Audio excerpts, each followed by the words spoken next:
बच्चों, हम रीति काव्य पुस्तक में प्रथम इकाई में संकलित केशवदास अध्याय पर चर्चा कर रहे थे। पिछले वीडियो में हम केशवदास द्वारा रचित रामचंद्रिका महाकाव्य की अंगद रावण संवाद, जो हमारी पाठ्य पुस्तक में संकलित है, उसके 3 पदों का अध्ययन कर चुके हैं। आज के इस वीडियो में हम चौथे पद को पढ़ेंगे। यह संवाद नाटकीय संवाद का जीवंत उदाहरण है। कौन हो पठय सो कै नहीं, यहाँ तुम्हें यह काम है। जाति बानर लंक नायक, दूत अंगद नाम है। कौन है वह बांधी पकी, हम देह पूछी सब दही। लंक जारी संघारी अक्ष, गयो सो बात वृथा कही। यहाँ पर अंगद और रावण का संवाद चल रहा है। आचार्य केशवदास ने अंगद रावण संवाद के अंतर्गत रावण और अंगद दोनों वीरों की बुद्धिमत्ता, व्यंग्यमयता का परिचय देते हुए एक दूसरे के मान अभिमान का मर्दन करते हुए दिखाया है। रावण द्वारा अहंकार के साथ अंगद से सवाल और परिचय पूछे जाने पर अंगद व्यंग के साथ नाटकीय अंदाज में जवाब देता है, जिसे सुनकर रावण भी आश्चर्यचकित रह जाता है। रावण अंगद से पूछता है, कौन हो? पठय सो कौन नहीं, कि तुम कौन हो और तुम्हें यहाँ किसने भेजा है? तुम्हारा यहाँ क्या काम है? मेरी नगरी में तुम क्यों आए हो? शीघ्र अपना परिचय दो। अंगद अपना परिचय देता है, जाति वानर। अंगद कहता है, मेरी जाति वानर है। लंक नायक दूत, मैं लंका के नायक राम का दूत हूँ। इस पंक्ति में लंका का नायक रावण को न मानकर अंगद ने राम को लंका का नायक माना है। परोक्ष रूप में विभीषण को लंकाधिपति घोषित कर दिया गया था। अंगद नाम और मेरा नाम अंगद है। परिचय पाकर रावण फिर अंगद के सामने अपना प्रभाव जमाता हुआ कहता है, कौन है वह बांधी के, हम देह पूछी सबे दही।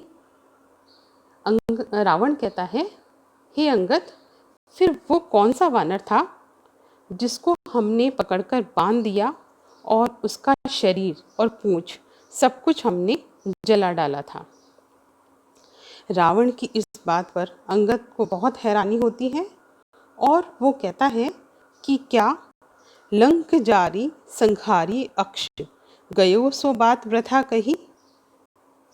अंगद कहता है कि क्या हनुमान ने हमें यह बात झूठ बताई कि वे संपूर्ण लंका नगरी जला देने के बाद अक्षय कुमार का संहार कर राम के पास लौटे हैं।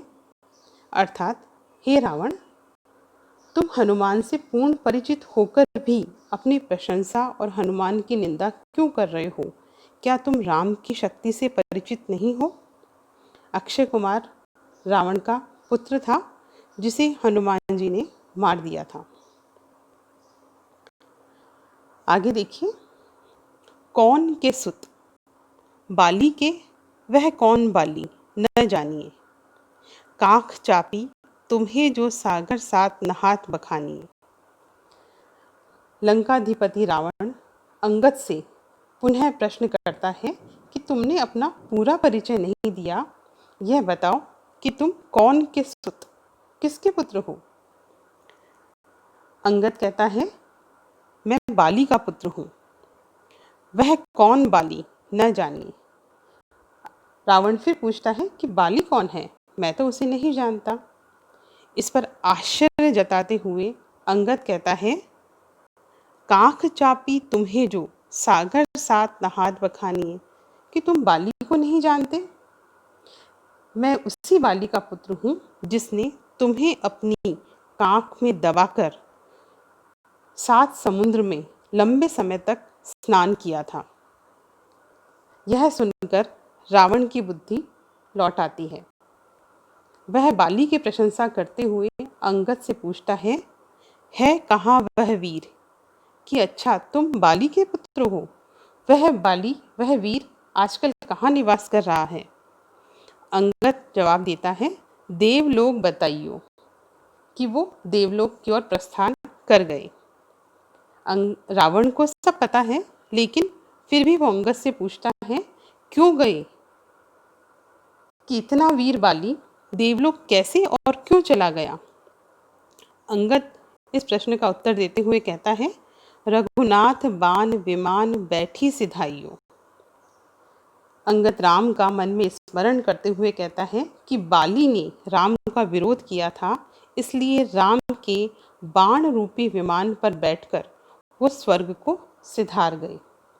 अर्थात हे रावण, तुझे अपनी भुजाओं के नीचे दबाने वाला महाबलशाली बाली भी जब राम का विरोधी होते हुए भी राम के बाणों के प्रहार से नहीं बच सका, तो भला तू कैसे बच पाएगा, क्योंकि तू तो बाली से भी दुर्बल है।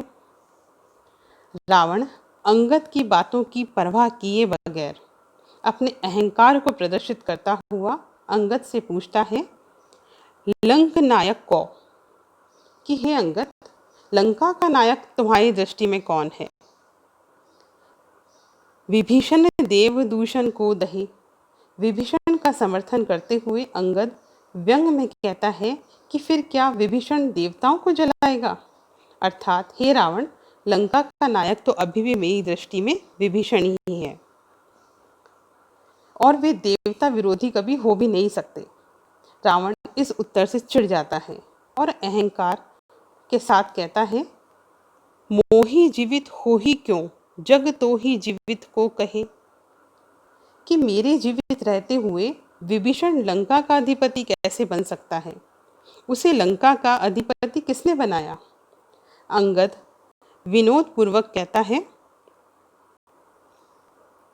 मोही को जग मारी है, दर बुद्धि तेरी तेरी जानिए। अंगद कहता है कि यह संसार क्या तुम्हें जीवित मानता है? अर्थात राम का विरोधी कभी भी संसार में जीवित नहीं रह सकता, वो तो जीते जी मर जाता है। रावण अपनी मृत्यु पर प्रश्न चिन्ह लगाता हुआ अंगद से कहता है कि क्या मुझे जग में मरा हुआ समझ लिया? तो अंगद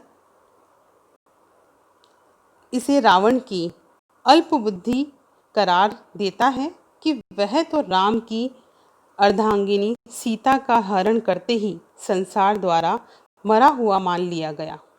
रावण इस उत्तर से थोड़ा शांत हो जाता है और अपनी मूल बात पर लौट आता है और अंगद की आने का वास्तविक कारण पूछता है। वो कहता है, कौन बात पठाइयो, कहीं वीर बेगी बखानिए।